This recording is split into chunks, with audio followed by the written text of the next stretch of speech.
අප්‍රේල් 13 වන සඳුදා දින දිබුල්පත් කුෂමිශ්‍ර නානුගා ස්නානය කොට ඉෂ්ට දේවතා අනුස්මරණයේ යෙදී වාසය මැනවි. අලුත් අවුරුදු උදාව අප්‍රේල් 14 වන අඟහරුවාදා පූර්ව භාග 9:32ට සිංහල අලුත් අවුරුද්ද උදා වේ. පුණ්‍ය කාලය 14 වන අඟහරුවාදා පූර්ව භාග 3:08 සිට එදිනම අපර භාග 3:56 දක්වා පුණ්‍ය කාලය බැවින.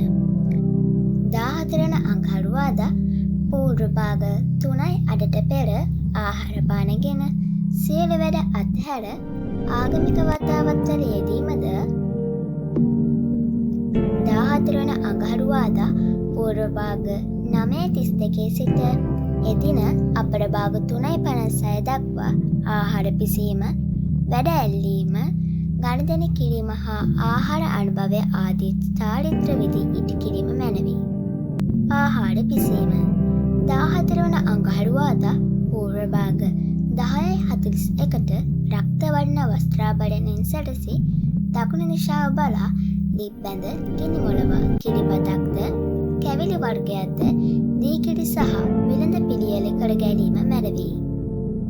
වැඩ ඇල්ලීම, ගනුදෙනු කිරීම සහ ආහාර අනුභවය 14 වන අඟහරුවාදා අපර භාග 12:05ට රක්ත වර්ණ වස්ත්‍රාභරණයෙන් සැරසී දකුණු දිශාව බලා සියලු වැඩ අල්ලා ගනුදෙනු කොට ආහාර අනුභව කිරීම මැනවි. හිසතෙල් ගෑම 15 වන බදාදා පූර්ව භාග 6:54ට නැගෙනහිර දිශාව බලා හිසට කොහොඹ පත්ත, පයට කොළන් පත්ත තබා පංචවර්ණයෙන් සැරසී